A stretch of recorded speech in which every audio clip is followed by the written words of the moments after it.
Hoje é o primeiro dia para os alunos da academia mais forte do mundo, a World Union Academy. Centenas das crianças mais talentosas do planeta tentaram entrar este ano, e só algumas conseguiram. E para abrir a cerimônia, eles chamam o espadachim número 1 entre os aprovados para dizer algumas palavras. Leonhardt, o garoto de ouro que derrotou o examinador em segundos. O cara que dizem que já maneja a espada no nível de um professor. Então todo mundo espera o clássico discurso de "é uma honra estar aqui". Mas o loirinho quebra totalmente o clima e diz que uma pessoa naquela multidão não merece usar o uniforme. Porque tem um aluno ali que não conquistou a vaga como todo mundo. Um cara que nem conseguiu derrotar o próprio examinador, mas de algum jeito ainda assim foi aceito. Escolhido pessoalmente por uma certa professora ruiva e gostosa por meio de uma brecha chamada admissão do olho divino, onde um VIP pode aprovar alguém na hora. Na visão do loirinho, isso é um aluno que entrou pela porta dos fundos, e ele começa a gritar para esse cara misterioso se levantar e entregar o uniforme ali mesmo. O problema é que a academia só identifica os candidatos por números, então ninguém sabe de quem ele está, exceto o próprio cara. Nosso garoto Gray tá sentado naquela multidão suando como se estivesse namorando a irmã do loirinho. É aí que Ariel, a professora em questão, decide que já ouviu bastante. Ela se teletransporta direto para a frente de Leonhardt e pergunta se ele realmente acha que é mais forte que o aluno que ela escolheu. O cara travou por poão, mas com a academia inteira olhando. O ego dele não ia deixar recuar, então ele diz que claro que é. Ele ficou em primeiro por um motivo, então ela propõe uma aposta. Os dois vão receber o mesmo alvo para caçar. Quem falhar, perde. Se o aluno misterioso dela perder, todos os alunos do olho divino serão expulsos e ela larga o cargo na mesma hora. Se Leonhardt perder, ele vira faz tudo dela e faz tudo que ela mandar. E o monstro que ela escolhe, um general ogro. Uma criatura nível desastre que comanda centenas de ogros de uma vez. Algo que nem guerreiros experientes enfrentam sozinhos. O loirinho diz que isso é impossível para um aluno, então ela dá um ano inteiro para os dois. E como isso ainda parece insano, ela melhora a oferta. Se ninguém matar um antes do prazo, Leonhardt vence automaticamente. Então na cabeça dele, isso é vitória grátis. Ele assina o contrato achando que acabou de receber a vitória mais segura da vida. O que esse idiota não sabe é que Gray matou um general ogro semanas atrás, antes mesmo das aulas começarem. A aposta já tinha acabado antes de o loirinho abrir a boca. Meu garoto olha através da multidão, vê Ariel fazendo um sinalzinho pra ele ficar quieto. Sim, mamãe, eu vou ficar bem quietinho se você tá pedindo. Mas o arco da humilhação do loirinho estava só começando. Porque na primeira aula de magia, o professor percebe Gray com cara de tédio e puxa ele para a frente para demonstrar o feitiço mais básico que existe, a bala de éter. E como ele ouviu que Gray é o famoso aluno do olho divino, ele expõe isso pra todo mundo e tem a ideia genial de transformar isso num duelo amigável contra Leonhardt, que agora sabe que ele é o cara da admissão especial e está louco de raiva para derrotá-lo. A turma toda se vira. O loirinho tá encarando o Gray como se o Natal tivesse chegado mais cedo. Ele finalmente encontrou o aluno que entrou pela porta dos fundos e agora vai poder colocá-lo no lugar na frente de todo mundo. Era um contra um com o mais simples dos feitiços, então era seguro. Os dois carregam o ataque, mas quando disparam, nosso protagonista mostra que realmente tinha a maior coragem daquela sala. O ataque do loirinho ficou completamente minúsculo em comparação. Os dois só ficam encarando aquilo que Gray criou. O professor teve que sair correndo para levantar uma barreira e salvar a pele do loirinho. E a esfera ainda atravessou ela, explodiu metade da sala, sacudiu os alunos das fileiras de trás e mandou o espadachim número 1 da academia, voando como um boneco de pano. O cara veio pra aula achando que ia humilhar o novato e quase saiu de lá como desaparecido. Quando a fumaça baixa, o professor admite que sem a barreira dele, o loirinho estaria morto. Gray é a pessoa mais confusa da sala, porque até onde ele sabe, ele tem zero talento pra magia. Mas agora o professor está se perguntando, quem é esse cara? Pra entender isso, a gente precisa ver a vida passada dele. Veja bem, Gray já foi um soldado raso. 15 anos no futuro, um ser misterioso chamado Liquidator apareceu do nada e apagou um continente inteiro. Sem aviso, sem exigências, nada. Então a humanidade reuniu as pessoas mais fortes do mundo numa força final. Bella, uma sábia cuja magia rivaliza com uma divisão militar inteira. Jacob, um arqueiro divino que derruba dragões com um único disparo. Yami, uma espadachim tão absurda que chamar ela de humana parece até desrespeito. E depois tinha Gray, da unidade de apoio. O trabalho dele era só criar brechas, seguir ordens e morrer antes que alguém importante precisasse morrer. No dia da batalha final, ele avança por uma tempestade de ataques pensando que finalmente chegou a hora. Vence essa coisa e todo mundo estará livre. Então um raio atravessa direto o peito dele, abrindo um buraco onde antes ficava o coração. Ele cai de joelhos, e morrer nem é a pior parte. Ao redor dele, há centenas de corpos, pessoas que treinaram a vida inteira, abandonaram suas famílias, seguiram os maiores heróis para a última batalha e ainda assim morreram sem mudar nada. Pelo menos os verdadeiros heróis ainda estão lutando. Yami realmente alcança o Liquidator e o corta. Pela primeira vez na história, a coisa que apagou um continente está sangrando, mas quando o Liquidator vê o próprio sangue, 2 raios de luz, Yami e todas as lendas que a humanidade ainda tinha são apagadas em segundos. Gray fecha os olhos e espera por uma morte que nunca vem. A dor dele começa a desaparecer, o buraco no peito começa a se fechar sozinho, e uma voz na cabeça dele diz que finalmente o encontrou. E do nada, ele é transportado para um cosmos infinito. Ele acha que tá na vida após a morte, até se virar e encontrar um ser misterioso com chifres, que diz que ele não só ainda está vivo, como seus ferimentos foram completamente curados. A parte mais maluca é que quando Gray pergunta se ele o salvou, o ser diz que não fez nada. Gray se curou sozinho com o próprio poder. Mesmo assim, ele não consegue explicar direito, porque nem ele conhece o verdadeiro limite das habilidades de Gray. O que ele pode dizer é o seguinte: se Gray aprender a controlar esse poder, ele pode se tornar muito mais forte que o Liquidator. Ainda assim, ele não tem certeza se Gray realmente tem uma chance de derrotá-lo, mas ele também quer ver aquele desgraçado morto, então vai ajudar. Então algo chocante acontece. Ele perfura o peito de Gray de novo e manda ele ir, porque está emprestando parte do próprio poder. Um momento depois, o protagonista acorda de novo, no meio do campo de batalha, onde percebe que sua espada está envolta em algum tipo de energia sombria. Ele acha que aquilo pertence à entidade, mas o ser rapidamente diz que não. O poder dele não pode ser visto. Essa energia escura é do próprio Gray. Então, sem hesitar nem por um se, Gray salta contra o Liquidator e abre um corte profundo no peito dele. O inimigo realmente recua, chocado ao ver que ainda existe alguém que vale a pena enfrentar. Gray fica empolgado ao perceber que finalmente consegue feri-lo, então ele continua pressionando e até percebe que, em alguns sentidos, é mais forte que o inimigo que ele temia tanto. O Liquidator imediatamente avisa para ele não subestimá-lo, e então dispara um ataque brutal que corta o protagonista ao meio, espalhando sangue para todo lado. Certo de que venceu, ele vira as costas e até parabeniza Gray por tê-lo forçado a usar todo o seu poder. Mas então, junto com o sangue, aquela estranha energia negra começa a jorrar do corpo sem vida de Gray, até que forma uma figura humanoide feita de pura escuridão, como algo saído de um pesadelo. A essa altura, até o Liquidator não consegue acreditar no que está vendo, e ele imediatamente cria uma barreira poderosa ao redor de si. Ele vê a figura voltar à forma do protagonista, mas ainda não consegue entender como algo assim poderia ser humano. Gray apenas encara ele, depois pega a espada e desfere um golpe tão forte que o impacto contra o escudo do Liquidator solta uma onda de choque gigantesca de energia. Mas a verdadeira surpresa vem alguns segundos depois, quando o escudo se despedaça completamente e a lâmina avança contra o próprio peito do inimigo. Sangue jorra, e mais uma vez ele pergunta se Gray é humano. Gray responde que está se perguntando a mesma coisa. E claro, o Liquidator ainda não consegue entender como ele está vivo. Gray admite que a diferença entre os dois já começou a diminuir, e isso é só o começo. O inimigo acha que pode simplesmente esmagá-lo de novo até ele morrer, mas Gray não facilita e rapidamente acerta o primeiro golpe. Esse corte é ainda mais profundo que o último, deixando o Liquidator sangrando e gritando de dor. Mas ele também tem seus próprios truques e ativa uma habilidade capaz de controlar o espaço ao redor dos dois. No instante a noite cai, a lua brilha lá em cima, e ele só tem uma coisa a dizer: seu tempo acabou. O problema é que Gray não vai se assustar com algo tão simples. Ele ataca mirando cortar a cabeça do inimigo, só para perceber que cada centímetro do corpo do Liquidator está coberto por um escudo invisível. Com um tom calmo e confiante, o inimigo deixa claro que isso é inútil. Naquele espaço, nada pode feri-lo. Então ele manda Gray parar de tentar, e em vez disso, prestar atenção nas estrelas. Isso parece idiota no começo, até que Gray olha para cima e de repente entra em transe, mas esse é só o começo da armadilha. O que parecia uma estrela distante de repente despenca na direção dele em velocidade máxima e cai, liberando uma explosão violenta. Quando a poeira baixa, há uma cratera gigantesca e nenhum sinal do protagonista.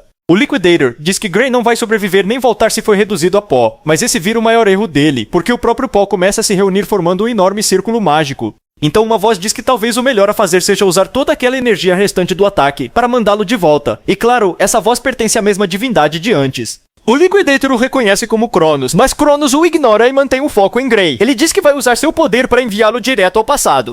Assim, sem que o Liquidator consiga fazer nada para impedir. O feitiço de viagem no tempo é ativado, e Gray recebe uma missão mais importante que a própria vida: o destino do mundo.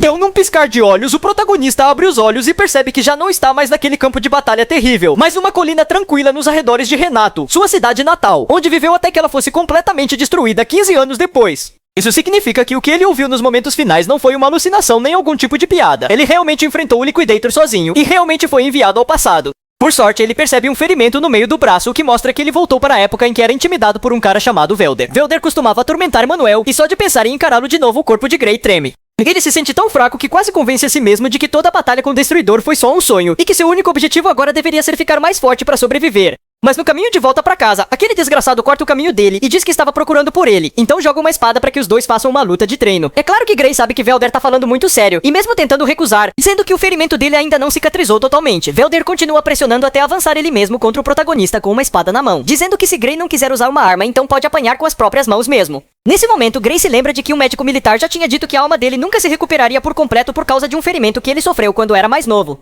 Então talvez tenha sido ali que a vida dele como fracassado começou. E se for isso mesmo, talvez ele tenha uma chance de mudar tudo. Então ele começa a desviar dos ataques de Velder. Aí ele fica chocado ao perceber o quanto Velder é lento e como os golpes dele são básicos. No começo, Gray se pergunta se Velder sempre foi tão fraco assim, mas depois ele entende que o que mudou foi outra coisa. Foi ele que ficou mais rápido. Claro que todo mundo ao redor percebe isso e fica olhando sem acreditar quando ele pega a espada. É aí que Gray percebe que não foi um sonho. Ele realmente voltou no tempo, não com o corpo nem com os poderes que tinha antes, mas com as memórias de todas as batalhas que já travou. E isso vale mais do que qualquer talento. Isso fica ainda mais claro quando o único movimento com aquela espada já é o bastante para derrubar Velder. Por um instante, Grey se pergunta se realmente deveria lutar com alguém tão claramente mais fraco do que ele.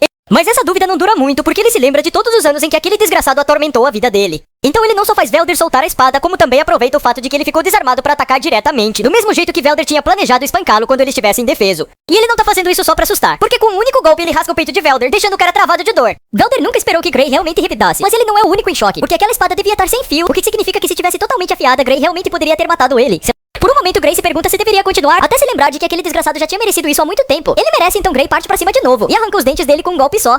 Depois ele manda Velder não se preocupar com ele, porque foi o próprio Velder que quis lutar desse jeito. Em pânico, o cara grita pros amigos dele pararem de só olhar e caírem em cima de Grey. Um deles hesita, mas mesmo assim eles ainda acham que não tem como ele vencer quando tá em desvantagem numérica desse jeito. Então mesmo quando Grey avisa pra eles não tentarem, aqueles idiotas avançam pra cima dele, e na sequência os 4 já estão ajoelhados na frente dele. É tão patético que Grey se pergunta como passou tanto tempo com medo de fracassados como eles. O que ele realmente quer saber agora é onde eles aprenderam a lutar. É aí que ele descobre que eles treinavam no Dojo Grima da Saria, mas saíram porque achavam que já eram fortes o bastante. No começo isso faz o dojo parecer um ninho de rato, mas ainda assim pode ajudar. Então como a admissão exige uma recomendação, ele manda que apresentem ele à mestra. Velder tenta recusar, mas Grey sugere que eles continuem com a lutinha de treino deles. Isso cala a boca dele na hora, e o idiota leva Grey até lá, perguntando por que ele de repente se importa tanto com o dojo. Grey diz que é o único jeito de entrar na academia, e um deles inocentemente fala que ele já é forte o bastante e não precisa daquele lugar. Mas Grey só consegue pensar que nem mesmo os guerreiros mais fortes do mundo conseguiram derrotar o Liquidator, então essa não é hora de se acomodar. Ele nem sabe quanto precisa ficar forte, e a única coisa de que tem certeza é que nem o poder sombrio que cobriu o corpo dele foi suficiente, ou pelo menos não completamente. Ainda assim, houve momentos em que enquanto controlava aquilo, ele conseguia sentir um poder real nas próprias mãos. E isso só aconteceu quando ele tentou copiar a técnica Grima, então ele não consegue deixar de se perguntar se a batalha teria terminado de outro jeito se ele tivesse alcançado o nível de alguém como Cronos. Talvez ele tenha sido mandado de volta justamente pra isso. Com isso em mente, eles chegam ao dojo, onde a mestra, uma mulher de olhos azuis chamada Saria, pessoalmente entra na frente pra dar uma surra nos valentões por tentarem usar as habilidades deles contra um civil, e então expulsa os 4. Ela diz que lixo como eles nunca nem mereceu fazer parte do dojo dela, mas ela não para por aí. A mulher é tão honrada que logo se ajoelha diante de Grey e diz que como pedido de desculpas, quer escrever uma carta de recomendação pra garantir que ele entre na academia. O problema é que antes ela precisa testar a habilidade dele, então ela fica diante dele e fica genuinamente surpresa quando Grey avança contra ela com uma técnica afiada e prática, refinada demais pra alguém da idade dele. É aí que fica óbvio porque Velder e os outros nunca tiveram chance contra ele, mesmo que o estilo dele seja quase todo autodidata. Ele tem a forma de um verdadeiro diamante bruto. Isso empolga, e mesmo querendo continuar a luta, já está na hora de encerrar o combate. Então ela começa a pressionar muito mais forte, planejando desarmá-lo com algumas estocadas rápidas. O estranho é que mesmo depois de aumentar a intensidade em vários níveis, Grey continua respondendo com firmeza e acompanhando o ritmo dela, mesmo quando ela força cada vez mais, até que até a própria Saria percebe que está usando todo o poder dela. Deixou de ser um teste e virou uma luta de verdade só pra impedir que ele a superasse. Nesse ponto, ela realmente começa a sentir medo dele, e então Grey lança um golpe direto e selvagem que Saria mal consegue desviar. Ela admite que isso aconteceu porque os instintos dela simplesmente falaram mais alto, e agora ela acha que encontrou uma brecha e pode derrotá-lo, convencida de que consegue encerrar a luta. Ela ataca, só pra perceber que estava completamente errada, porque do nada, a espada que ela deveria usar pra vencer simplesmente quebra. Grey percebe que aquilo foi uma pequena liberação do mesmo poder que despertou na luta dele contra o Liquidator. Em outras palavras, ele não perdeu aquilo por completo. Mas tem um problema, sem aviso, o corpo dele começa a tremer e ele cai de joelhos, porque simplesmente não consegue acompanhar aquilo. Ele precisa se esforçar só pra conseguir ficar de pé de novo, o que faz ele perceber que precisa usar esse poder com cuidado. Ele se pergunta se deveria contar pra Saria, mas logo descarta essa ideia, porque duvida que ela acreditaria nele. Então no fim, tudo que ele diz é que acabou se empolgando um pouco, mas a mulher não é burra. Ela sabe que é impossível cortar uma espada de madeira ao meio com outra espada de madeira que nem afiada está, e embora tenha certeza de que ele também percebeu isso, ela decide respeitar a escolha dele e ficar calada sobre o assunto. O que ela deixa bem claro é que confirmou o talento dele e pode lhe dar uma recomendação pra entrar na melhor escola de todo o reino, a Academia Real de Esgrima. Só que tem um detalhe, ela não recomenda que ele vá pra lá, porque aquele lugar não é adequado pra ele. Na mesma hora, Grey acha que entendeu, falta força pra ele, e ainda tem um longo caminho pela frente, mas Saria interrompe e diz que ainda não terminou. O lugar pra onde ele deve ir é a Academia de Esgrima, não a melhor do reino, mas a melhor do mundo inteiro. E Grey conhece muito bem esse lugar, ele sabe que foi lá que os grandes heróis surgiram, então a ideia parece impossível. Saria diz que realmente impossível no estado atual dele, porque durante o teste ela percebeu que a habilidade dele com a espada está muito acima da condição física dele. Do jeito que ele está agora, ele não vai passar no exame de admissão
tá no nível do Leonhard. Além disso, ele presume que o Lore ainda odeia ele e vai aproveitar essa chance pra acabar com ele. De qualquer forma, as lutas começam, e Leonhard decide com tudo pra provar seu valor. O resultado é uma abertura brutal que Gray não consegue responder. Ele só consegue bloquear, e então vem mais e mais golpes rápidos. Logo de cara, fica claro que essa não vai ser uma luta fácil. Depois de um tempo, Gray finalmente contra-ataca, e o golpe dele é tão feroz que Leonhard admite que não entende como Gray falhou em entrar pela admissão regular. Esse sinal de respeito aumenta a confiança de Gray na hora, e a luta começa a parecer muito menos unilateral. Aos poucos, os contra-ataques dele ficam mais rápidos e precisos, e ele percebe que mesmo achando que Leonhard destruiria ele no mesmo instante, na verdade ele tá se saindo muito bem. Ainda assim, a diferença entre os dois é óbvia. Gray pode ter a história ao lado dele, mas a técnica do Leonhard é tão perfeita que chega a dar medo. Gray pensa que Leonhard é um monstro, ou pelo menos teria sido pro seu eu da outra linha do tempo, porque agora a diferença é que ele sabe como lidar com monstros assim.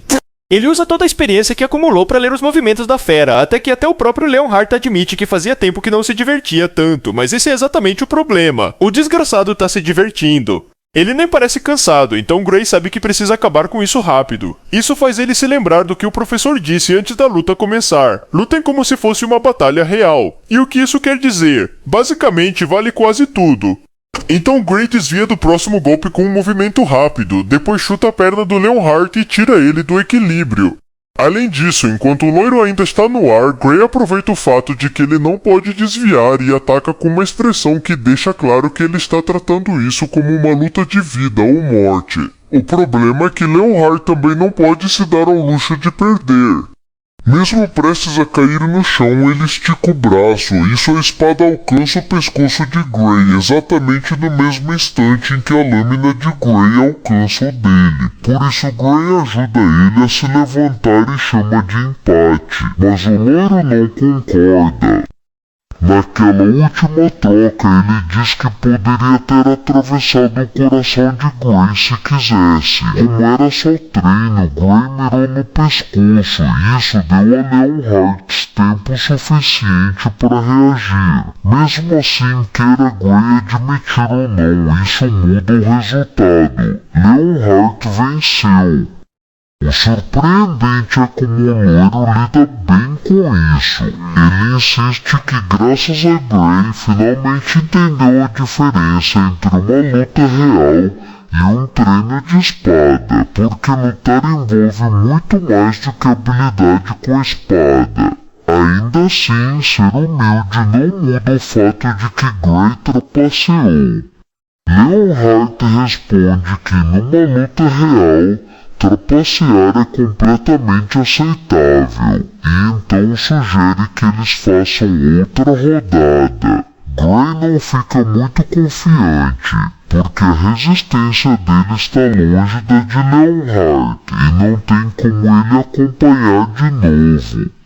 Por sorte, ou talvez não, eles são interrompidos por um cara enorme que diz que treino realista ou não, o professor nunca falou que eles podiam usar chutes ou qualquer coisa além da espada.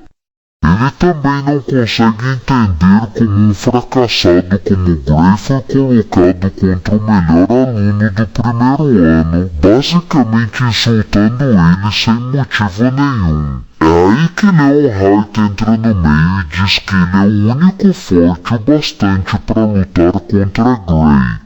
Em outras palavras, o forte aqui é Gray, não ele, e isso ainda é confirmado pelo professor, que diz que os dois estão em um nível muito parecido, e se ele não acredita pode testar por conta própria. Se ele vencer Gray, aí pode lutar com Leonhard.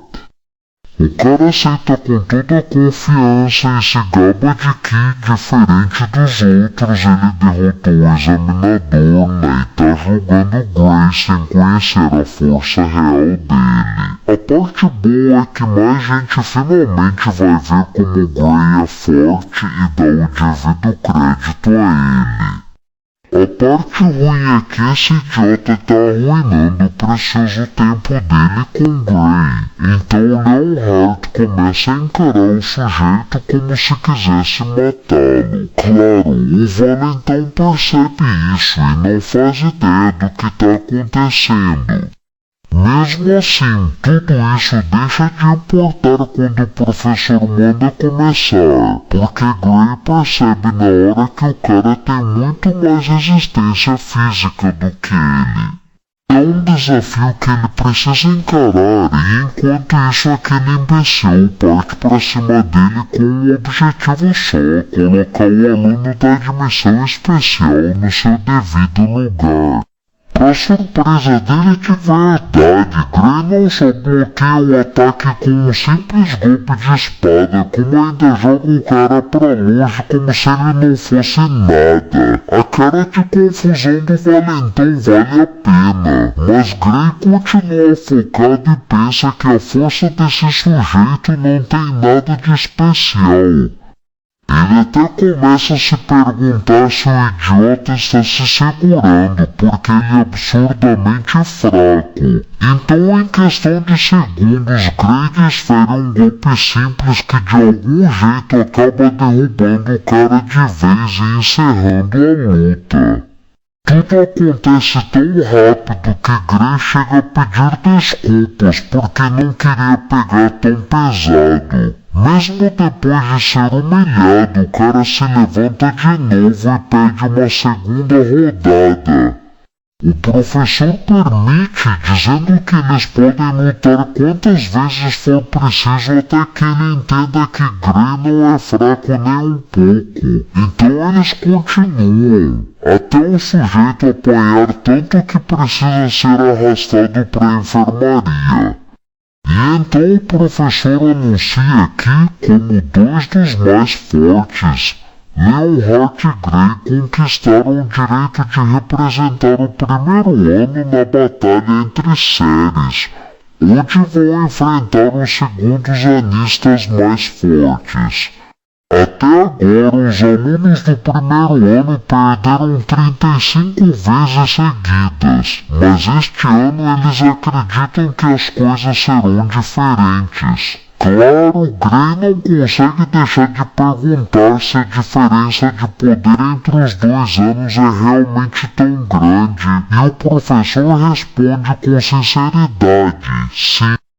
Na verdade, não é incomum nem especialmente decepcionante quando os alunos do primeiro ano perdem. Só o fato de serem escolhidos para lutar já é uma honra, e se por acaso eles vencerem, vão ser vistos como algum tipo de milagre. Por isso ele diz calmamente para eles não se pressionarem demais.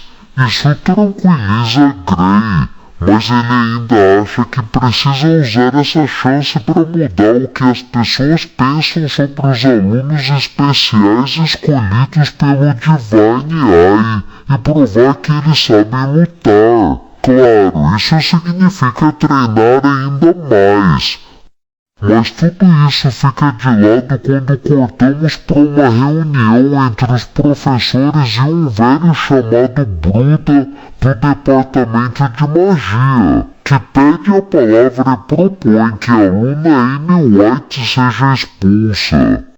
Ariel imediatamente pergunta por quê, já que ela é responsável pelos alunos do Divine Eye, e ele diz que esse é exatamente o problema. A garota falhou no exame para avançar para o terceiro ano, e mesmo assim foi autorizada a ficar só porque era uma admissão especial. Sinceramente, o velho tem um ponto. Todos os outros alunos que falharam foram expulsos, então isso parece injusto. Ariel explica que a garota não consegue mostrar seu verdadeiro potencial por causa dos efeitos colaterais pesados no corpo dela, mas que ela está absolutamente no caminho para se tornar uma guerreira de nível mundial. O problema é que os outros professores acham que isso é só uma desculpa triste e perguntam quanto tempo ainda vai levar para esses poderes incríveis finalmente aparecerem. Ariel diz que Amy pode ganhar controle total a qualquer momento. Eles só precisam de paciência e se manter fiéis ao objetivo da academia de cultivar talentos extraordinários escondidos pelo mundo todo. Infelizmente, nenhum argumento funciona quando aqueles idiotas se recusam a ouvir. porque Bruda diz que o Divine Eye que um dia tornou Ariel famosa já não é tão afiado quanto antes. E a prova disso é que todos os alunos atuais que ele escolheu são completos fracassos. Pior ainda, ele e outro professor sugerem que talvez tenha chegado a hora de acabar com o sistema de admissão especial do Divine Eye, apontando que se mais da metade dos professores concordar, eles podem votar pela expulsão de todos esses supostos fracassados. Isso faz até os professores que estavam quietos começarem a hesitar, e um deles diz que Bella melhorou, mas ainda não é tão impressionante quanto Ariel prometeu. E no geral toda essa questão do Divine Eye parece caridade pra gente sem talento. Aos poucos a Ruiva percebe que há muito mais gente contra ela do que a favor, e Bruda fecha com chave de ouro perguntando se ela realmente acredita que consegue julgar talento melhor do que todos eles.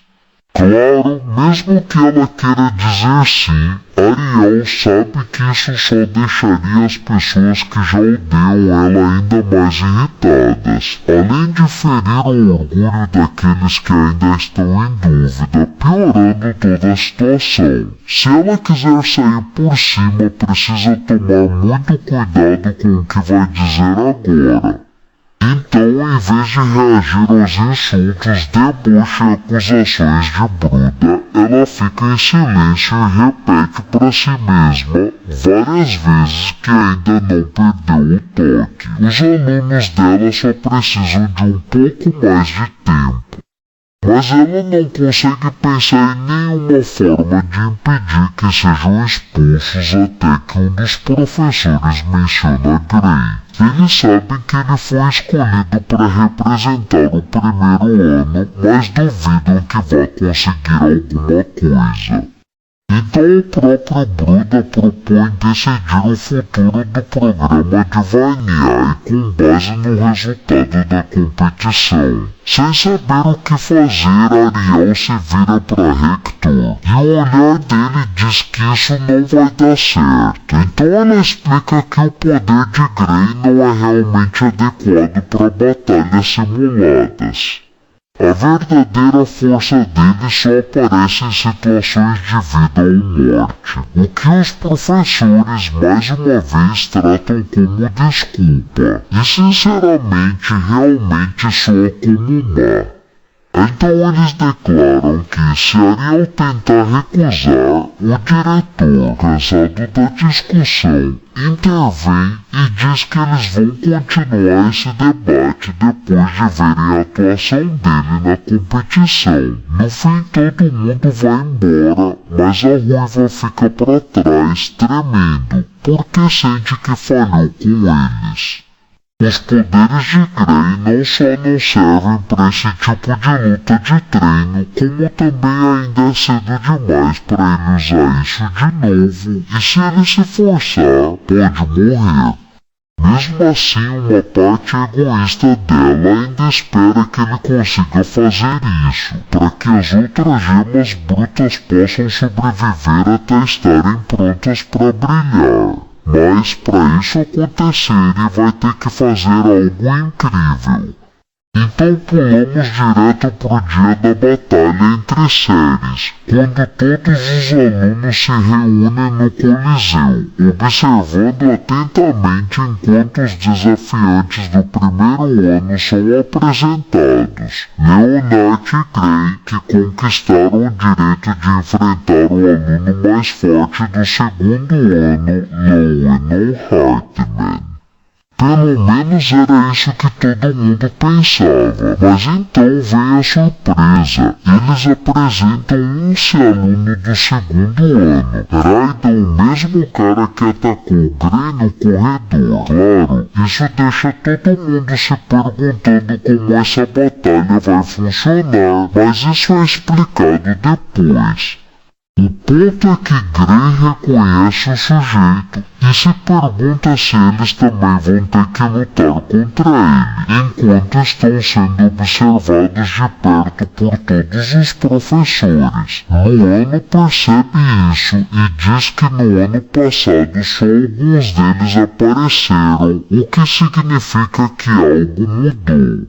Leonard entende na hora e diz que eles devem estar curiosos sobre Gray. Leona acha que ele está exagerando, mas então Bruto acaba ouvindo e confirma. Eles estão ali para testemunhar o fim definitivo dos alunos do Divine Eye. Toda a pressão em cima dele. Esse desgraçado faz questão de jogar tudo na cara, deixando claro para todo mundo que o futuro dele e o futuro dos outros chamados fracassados depende de como ele se sair. Como ninguém acredita que ele pode vencer. Todo mundo está ali para ver os alunos do Divine Eye caírem.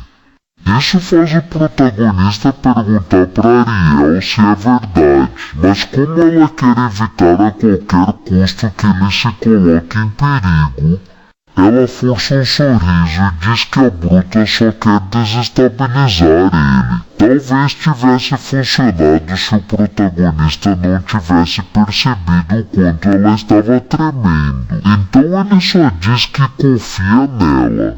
Enquanto a Bruta continua atacando a mulher, insistindo que hoje vai provar que ela é uma fraude. É aí que toda troca muda de rumo. O protagonista diz que não pode deixar um comentário desses passar. Pode insultar ele à vontade, mas ele não vai deixar ninguém menosprezar o julgamento da Ariel. Claro que isso só faz a Bruta jogar tudo na cara dele de novo. Ele e os outros são fracassados.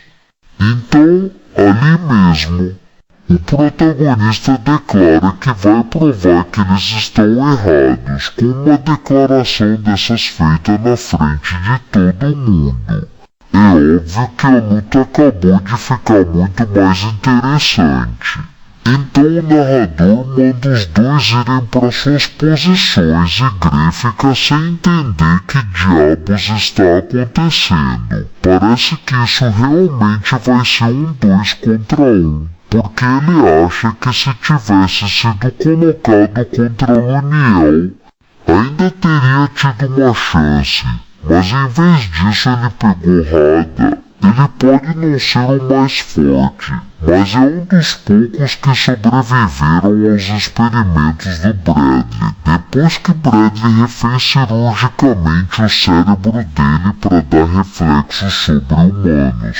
E como o estilo de luta do Gray depende muito de ataque surpresa, ele está em sérios apuros. Então Gray é avisado para não forçar demais se aquele idiota imprudente estiver pensando em usar o poder dele. Ouvindo isso, o protagonista só diz que não há com o que se preocupar. A primeira luta começa com os dois melhores alunos.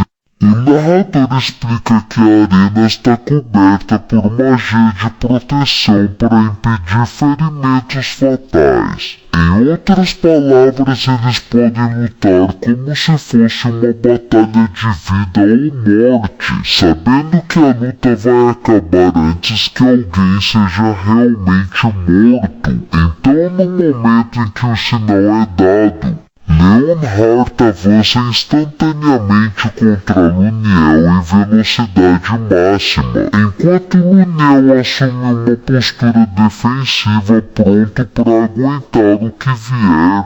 Mesmo assim, ele não demora para contra-atacar. No segundo em que vê uma abertura, ele balança a espada e Leonhart passa por pouco. Logo depois disso, ele firma o pé no chão e lança um chute forte no rosto de Luniel, copiando o golpe que o Gray usou quando lutou com ele. O problema é que Luniel não é burro. Ele desvia e admite que Leonhart é bem forte, mais forte do que o próprio Luniel era no primeiro ano. Infelizmente, isso só dá a ele a desculpa para aumentar o ritmo. Agora é a vez dele, e ele despeja uma tempestade de ataques que não são só incrivelmente rápidos, mas também empurram Leonard para trás por toda a arena, até ele ficar literalmente preso contra as cordas, encurralado, sem ter pra onde ir. Luniel mira direto no pescoço dele, e quando a lâmina para poucos centímetros da pele, o alarme soa para marcar o fim da luta. O resultado não surpreende ninguém. Leonard dá um passo para trás quando o narrador diz que é hora dos segundos lutadores mais fortes, Grey contra Radia. Com isso, o protagonista caminha devagar até o centro da arena e diz para si mesmo que já enfrentou oponentes muito mais fortes do que esse. Além disso, Ariel e os outros estão contando com ele. Então ele não pode falhar. Então Radia arrasta a espada à frente e diz ao professor Bradley para ter paciência, porque em poucos segundos ele vai mandar Grey direto pro inferno. Isso confirma que Bradley nem está vivo. Esse cara emo está mesmo insano. E a pior parte é que ele é insanamente forte, o que fica óbvio pro protagonista no instante em que as espadas dele se chocam pela primeira vez. O impacto é brutal, jogando ele para trás na hora e deixando o braço dele tremendo. Nesse instante, ele percebe que todos os avisos sobre os reflexos do maluco eram verdade. As reações dele são absurdas e combinadas com aquele braço direito poderoso, começam a anular todos os planos que o protagonista tinha para vencer essa luta. Ele acabou de entrar na arena e a única coisa que consegue pensar é que ele se lembra do que Ariel disse antes da luta. As chances de morrer se ele ativar aquele poder são extremamente altas. A competição importa, claro, mas não o bastante para arriscar a própria vida. E a barreira mágica da arena não foi feita pro poder dele. Então se ele perder o controle, ele pode matar o oponente. De volta ao presente, é por isso que Grey se segura. Ele até pode apostar a própria vida, mas não está desesperado a ponto de matar uma pessoa inocente. O que ele não sabe é que Radia não pensa do mesmo jeito. Cansado de esperar o protagonista contra-atacar, ele parte para cima com uma sequência de golpes rápidos e precisos que são quase ofuscados pelo murmúrio estranho. Ele continua repetindo aquilo de novo e de novo. A parte boa é que, em termos técnicos, os movimentos dele são bem simples, e com os atributos gerais do Grey, ele deveria conseguir acabar com a luta rápido. Então ele começa a se perguntar se Radia está planejando alguma coisa estranha, o que se confirma quando ele olha para cima e vê um par de olhos insanos cheios de sede de sangue. Então Radia consegue empurrar a espada direto em direção ao olho de Grey. E Grey entende na hora que não vai conseguir desviar daquilo. A luta teria acabado ali se não fosse por uma mudança repentina. Ele surpreende até a si mesmo bloqueando a tempo com a própria espada. A parte estranha é que nem ele acha que deveria ter conseguido a tempo. Então volta a se perguntar se aquele lunático enfraqueceu o golpe de propósito. Mas essa não é a única coisa estranha, porque tem algo mais errado. Lá nas arquibancadas, Gray percebe algo estranho se movendo dentro do peito de Radia e fica se perguntando que diabos é aquele poder. Enquanto isso, os professores dizem que a batalha está unilateral demais, e alguns até zombam dele porque, assim como o protagonista sabe, Radia poderia ter acabado com isso há muito tempo. Mesmo assim, vários deles admitem que, mesmo sem estar vencendo, o protagonista está resistindo surpreendentemente bem. Pra ele, só isso já prova que ele é forte, mas isso deixa de importar quando Ariel pede que encerre o teste imediatamente porque ela está com um mau pressentimento. As coisas estão prestes a ficar feias. Claro!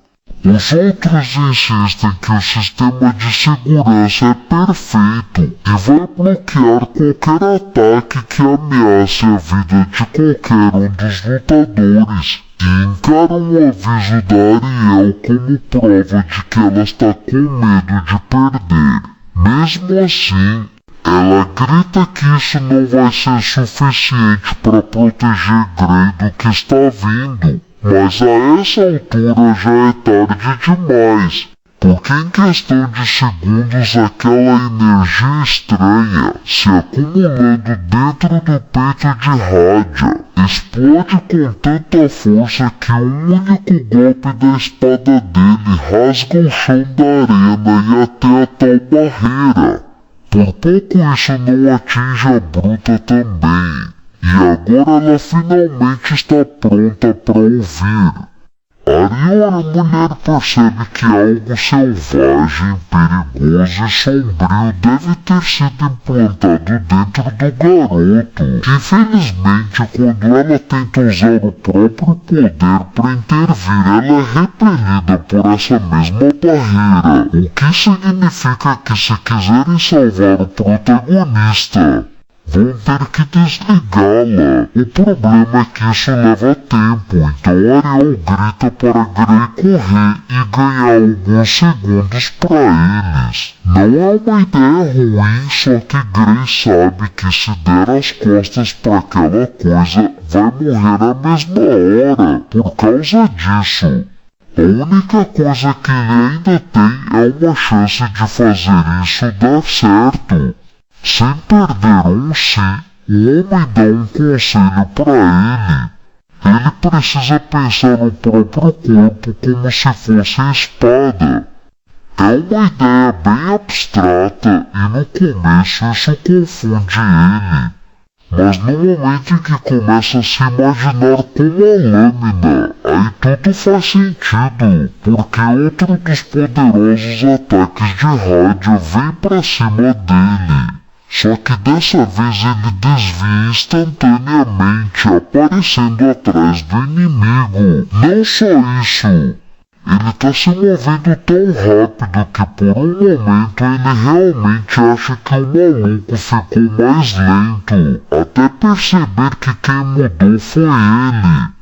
Isso dá a ele confiança para continuar. E ele quase crava o golpe em parte do rosto de Radia.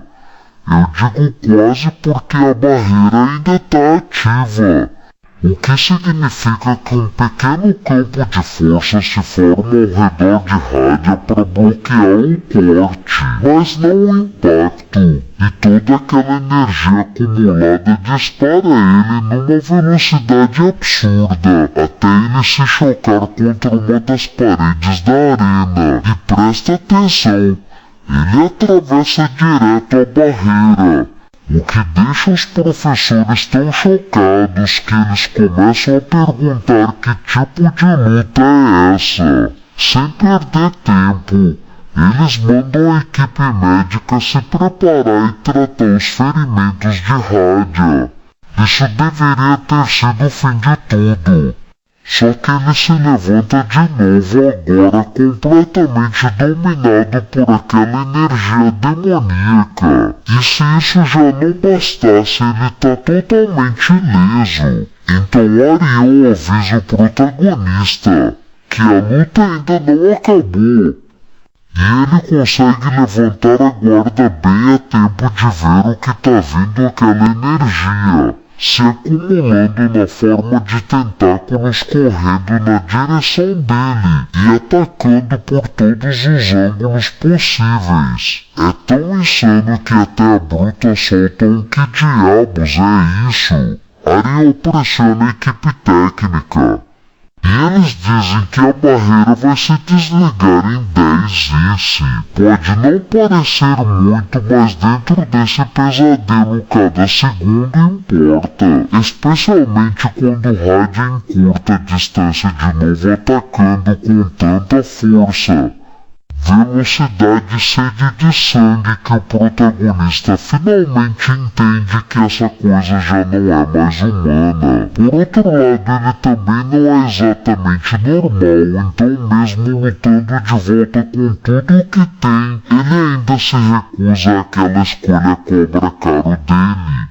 Porque o próximo golpe do inimigo acerta e ele começa a tossir sangue. O pior de tudo é que isso confirma que se ele não ativar a habilidade vai morrer de qualquer jeito. Então ele decide apostar tudo e libera o poder dele derrubando o inimigo em um piscar de olhos. Graças a isso, Hada finalmente cai. Toda a academia assiste aquilo das arquibancadas em silêncio absoluto, sem saber o que dizer até a barreira cair e os professores agirem na mesma hora.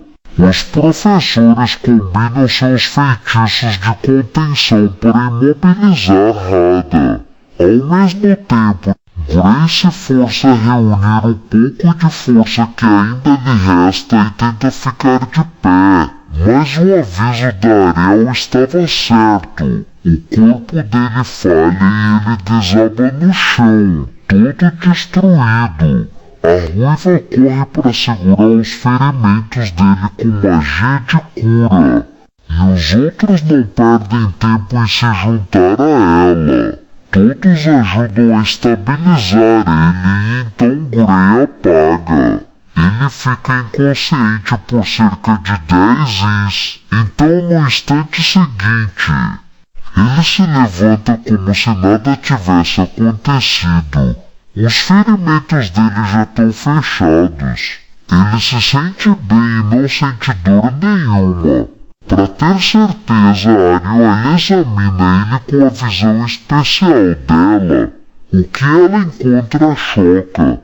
De algum jeito, a alma dele não tem nenhum novo arranhão, mesmo depois de usar aquele poder. Quanto ao corpo dele, a magia de cura deu conta, mas Hector é o único que não fica tão surpreso. Ele explica que o que eles fizeram foi diminuir o efeito colateral. O treinamento dele foi todo focado em endurecer a mente, e o corpo do Grey, para que usar um poder tão destrutivo, ele conseguisse suportar. Mesmo assim, Ariel fica irritada por ele ter colocado o aluno dela em perigo, e os dois discutem um pouco enquanto Grey só consegue pensar que pelo menos aquele treinamento infernal valeu a pena. Quanto a Radia, levam ele às pressas para fora da arena para tratar os ferimentos. E Ariel, claro, não resiste e pergunta quem venceu oficialmente. Essa é mais complicada, mais difícil de julgar do que a última luta. Mas Hector aponta que a barreira interna de Radia foi ativada quando o golpe de Grey quase cortou o rosto dele. Ari quer dizer que Grey venceu. Então, Gray, o representante do primeiro ano é declarado vencedor e a multidão explode em aplausos na mesma hora. E Hector aproveita a chance para lembrar os líderes da escola que Gray acabou de encerrar uma sequência de derrotas que já durava 35 anos. Para ele, isso já deveria ser prova mais do que suficiente de que o olho divino de Ariel não comete erros. Na mesma hora, Alexandre diz que só um idiota apoiaria o fim da turma especial depois do que acabou de acontecer. Um dos professores vai ainda mais longe e diz que eles deveriam sentir vergonha por quase expulsarem um aluno tão talentoso. Ariel não diz nada. Tudo em que ela consegue pensar é obrigada. Enquanto isso, os professores se viram para Bruda e perguntam se ele ainda sente vontade de questionar Ariel e o olho divino dela. Claro que ele e as pessoas que apoiaram ele acabam se mostrando uns completos covardes. Eles literalmente saem correndo com o rabo entre as pernas.